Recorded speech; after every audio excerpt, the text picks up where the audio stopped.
عرض کی منم و ہمی تمنا کہ بوقت چاں سپردن برخے تو دیدہ باشم تو درون دیدہ باشی۔ حضور یہی تو ایک تمنا تھی کہ دنیا سے جاتے ہوئے آپ مجھے دیکھیں، میں آپ کو دیکھوں۔ ہمارے آقا و مولا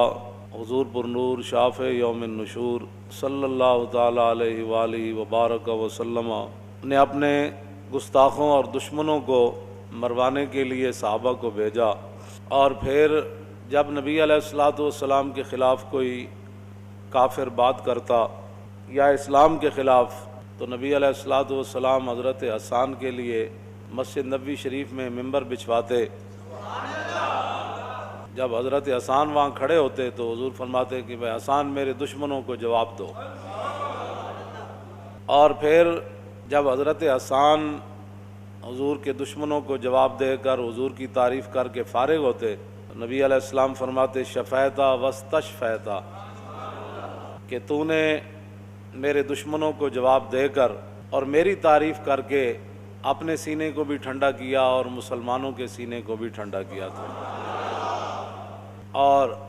نبی علیہ الصلوۃ والسلام کو جب ایک موقع پر صحابہ نے عرض کی کہ حضور انہوں نے تو یہ بات کی ہے اسلام کے خلاف اور ہمارے خلاف، تو نبی علیہ السلام نے یہ نہیں فرمایا کہ آپ نے بڑے معتدل طریقے سے جواب دینا ہے اور بڑے تحمل سے جواب دینا ہے، فرمایا قولوا لہم کما قالوا، فرمایا جیسے انہوں نے بات کی ہے اسی انداز میں ان کو جواب دینا ہے۔ تو یہاں بڑا چرچا ہے کہ جی اقوام متحدہ کے پلیٹ فارم پر حضور کی عزت کی بات کی گئی ہے،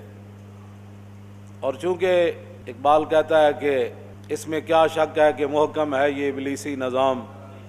اور پختہ تر اس سے ہوئے خوئے غلامی میں عوام، آرزو اول تو پیدا ہو نہیں سکتی کہیں، ہو کہیں پیدا تو مر جاتی ہے یا رہتی ہے خام، تو پختہ افکار کہاں ڈھونڈنے جائے کوئی، اس زمانے کی ہوا رکھتی ہے ہر چیز کو خام۔ ہماری قوم چونکہ خوئے غلامی میں بہت آگے ہے، اور خاص میں خود بھی پنجابی ہوں، خاص کر کے پنجابیوں کے بارے میں تو یہاں انگریز 100 سال بڑے مزے سے حکومت کر کے گیا ہے، اور بڑے بڑے اعلیٰ اس کو خدام یہاں ملے، اور جنہوں نے سالانہ جا کر وائسرائے ہند اور ملکہ برطانیہ کو، وہ کتابیں میرے پاس پڑھی ہے، اپنی رپورٹ پیش کرتے تھے کہ آپ کے دور میں تو شیر اور بکری نے ایک جگہ پانی پیا ہے، اور انگریزوں کو اعلیٰ حضرت تک لکھ کر اپنے سپاس نامے پیش کرتے رہے، ایسے وہ تھوڑے 100 سال یہاں گزار گئے۔ تو ان کی تو خو یہ ہے کہ بھائی انہوں نے، اقبال کہتا ہے کہ بہت تازہ پسند ہے مذہب میں اس کی طبیعت، داتا صاحب کی خدمات آج تک کسی کو یاد نہیں آئی، بہت تازہ پسند ہے مذہب میں اس کی طبیعت، بھائی نیا کوئی جال لاوے صحیح، کوئی نئی گل کرے صحیح، وہ دیکھا جی کمال بات ہوگی، وہ دیکھا جی وہ کمال بات ہوگی۔ اور جی اقوام متحدہ کے پلیٹ فارم پر حضور کی عزت کی بات ہو گئی، ممتاز قادری کا تختہ دار کسی کو نظر نہ آیا، ممتاز قادری کی جیل کسی کو نظر نہ آئی، اور دودھ پیتا بچہ چھوڑ کر جیل میں جا بیٹھا، اور اتنا سارا بچہ چھوڑ کے تختہ دار پر جھول گیا، اس پر کسی کو ناموس رسالت کا پتہ ہی نہیں، بھی ممتاز قادری شاید شوقیہ وہاں جھولتا رہا ہے، ہاں جی، اس پر کسی کو کوئی پریشانی نہیں ہوئی، اور اس کو قاتل کہنے والا، اور وہ جا کر اقوام متحدہ میں حضور کی عزت کی بات کرتا ہے جو ممتاز کو قاتل کہہ رہا ہے، اور قوم کو کہا دیکھا جی وہ ناموس رسالت کی کیسی بات اس نے کی ہے جناب۔ پھر آسیہ ملونہ کو رہا کرنے والا، اور اس کے بدلے میں تاریخ لبیک یا رسول اللہ کے ہزاروں کارکنوں کو اندر کرنے والا، اور حافظ اور قاریوں کو سید زادوں کے گھروں میں بھی ان کی دیواریں پھلانگ کر سید زادیوں کی تقدس کو بھی پامال کرنے والا، اور مساجد میں 10-10 15 نماز نہ ہوئی، جوتوں سمیت فورسز بیٹھی رہی، مساجد کی عزت اور حرمت پامال ہوئی، اور 2 عالم شہید ہوئے اس دوران، مولانا یوسف سلطانی جیل میں شہید ہو گئے، علامہ منیر احمد نعمانی باہر آ کر شہید ہو گئے، ہزاروں دہشت گردی کے پرچے کٹے، حضور کی عزت کی خاطر جو لوگ باہر نکلے ان کے خلاف پرچے کٹے، قوم کو وہ ناموس رسالت کی بات یاد نہ رہی، اور 2 جملے کہنے پر کہا جی دیکھا ہے اس نے وہ کیسی بات کی، تو میں نے کہا وہ بات وہاں کرتا نا، وہ اگر وہ سٹیج پر بات کر رہا تھا تو جو آیت میں نے آج پڑھی ہے یہ آیت پڑھتا نا کہ بھائی آپ کو کیا تکلیف ہے 295 پر۔ اللہ نے فرمایا قرآن میں کہ جو اللہ اور اس کے رسول کو ایذا دیتے ہیں ان پر لعنت ہے دنیا آخرت میں۔ کہ تاریخ لبیک یا رسول اللہ نے تو پوری دنیا میں مسئلہ ناموس رسالت اجاگر کر دیا ہے، پوری امت کی توجہ ان کی طرف جا رہی ہے۔ ہاں جی، یہ ساحری جو تم نے وہاں کیا ہے اس پر یہ آیت پڑھتا نا کہ بھائی 295 کے خلاف آپ بھی روزانہ بک بک کرتے ہیں، ہمارے ملک میں بھی لوگ حضور کی عزت کے قانون کے خلاف باتیں کرتے ہیں۔ یہ تو قرآن کہتا ہے کہ جو اللہ رسول کو ایذا دیتے ہیں ان پر دنیا میں بھی اللہ کی لعنت ہے اور آخرت میں بھی اللہ کی۔ دنیا میں لعنت کیا ہے کہ دنیا میں گستاخ رسول قتل ہوگا، یہ لعنت ہے اس کے لیے، اور آخرت کی لعنت یہ ہے کہ اسے جہنم میں ڈال دیا جائے گا۔ تو یہ بات بیان کرتا نا وہاں کہ جناب یہ آپ کو پریشانی نہیں ہونی چاہیے، یہ رسول اللہ کا اپنا فرمان ہے، من سب نبیا فاقتلوہ۔ اس کے راوی سارے ائمہ اہل بیت ہے، مولا علی اس کے راوی ہیں۔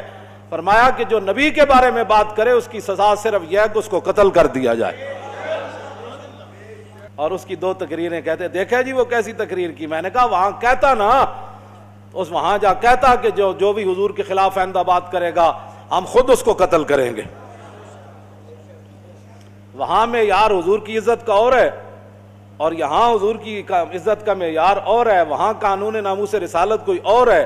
یہاں قانون ناموس رسالت کچھ اور ہے۔ ہجرت سے پہلے بھی صدیق اکبر نے رسول اللہ کی خاطر منہ پر جوتے کھائے، اور ہجرت کے دوران بھی سب اپنے جسم پر لڑوائے اور پھر حرکت بھی نہ کی۔ اور پھر جب میدان حدیبیہ آیا تو عروہ بن مسعود نے صرف اتنی بات کہی کہ یہ آپ کو چھوڑ جائیں گے۔ تو یہ نہیں کہ آج جنگ کا میدان ہے تو صدیق کا معیار بدل گیا،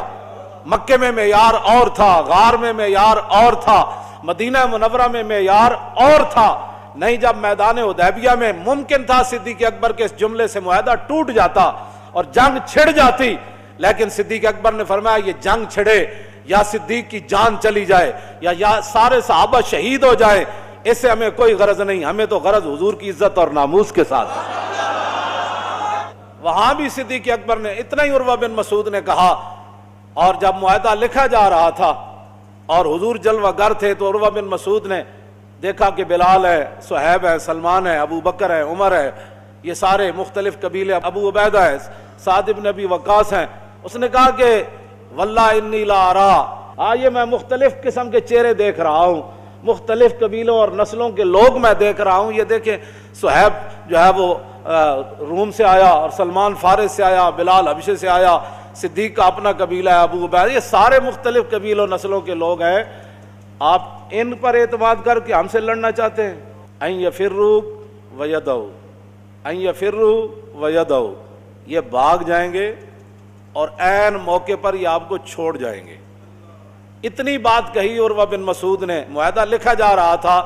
تو سیدنا صدیق اکبر نے یہ نہیں کہا یہ جنگ کا موقع ہے، حضور موجود ہے، حضور خود جواب دے۔ جب حضور خود موجود ہے تو حضور کے سامنے بولنا تو بے ادبی بن جائے گی، حضور خود جواب اس کا نہ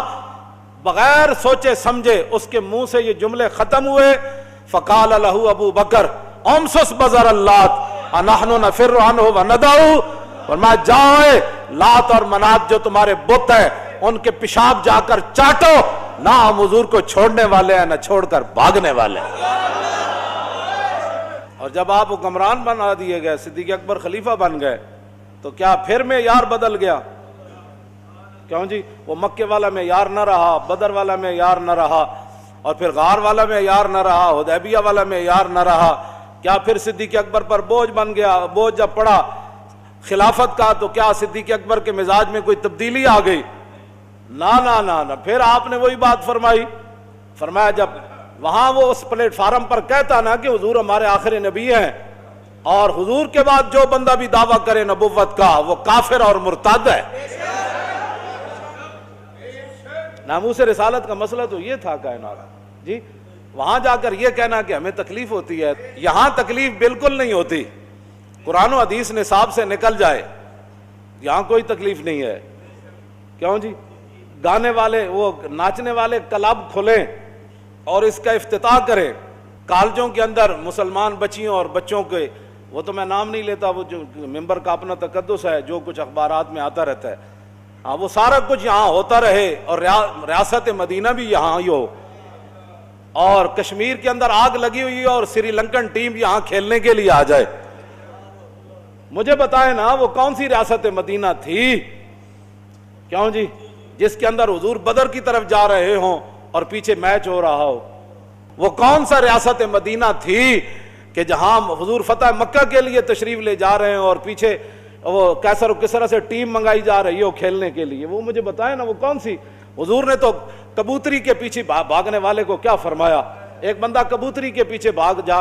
جا رہا تھا، کبوتری اوپر اڑ رہی تھی، حضور نے فرمایا کہ یہ جو اوپر اڑ رہی ہے یہ شیطانہ ہے، اور جو اس کے پیچھے بھاگ رہا ہے یہ شیطان ہے۔ کبوتری کے پیچھے بھاگنے والے کو سارے محدثین نے، ملا علی قاری سے سارے نے، سب نے یہ لکھا کہ کبوتری شیطانہ اس لیے بن گئی کہ اس بندے کے لیے اللہ کے ذکر سے غفلت کا سبب بن گئی، اور وہ شیطان اس لیے بن گیا کہ وہ کبوتری کے پیچھے پڑ کر اللہ کے ذکر سے غافل ہو گیا۔ وہ سبب بنی اس لیے شیطانہ بنی، اور یہ اللہ کے ذکر سے غافل ہو گیا اس لیے شیطان بن گیا۔ تو اب بتاؤ نا، جب کشمیر کے اندر آگ کی ہولی کھیلی جا رہی ہو اور یہاں ہزاروں پولیس والے جو ہے وہ صرف سری لنکن ٹیم کی حفاظت کے لیے ان کو وہ ہوٹل میں پہنچائیں، پھر ہوٹل سے لے کر پھر جناب وہ کرکٹ گراؤنڈ میں پہنچائیں، پھر وہاں مسلمان بچیاں 5-10 ہزار کے ٹکٹ خرید کر پھر وہ تاڑیاں بجائیں، اور دنیا کو تم کیا پیغام دے رہے ہو؟ تم تو وہاں کشمیر کا مقدمہ لڑ کے آئے ہو، کون سا مقدمہ لڑ کے آئے ہو؟ وہ ہمیں بتاؤ نا، وہ کون سا مقدمہ آپ نے لڑا ہے؟ آتے ہوئے سری لنکن ٹیم آ گئی، دنیا کو تم یہ پیغام دینا چاہتے ہو کہ کشمیر ہولی کھیل جائے، کشمیر اجڑ جائے، ہم پھر بھی امن والے ہیں، آپ نے بالکل پریشان نہیں ہونا، ہم پھر بھی کرکٹ کھیلنے والے ہیں۔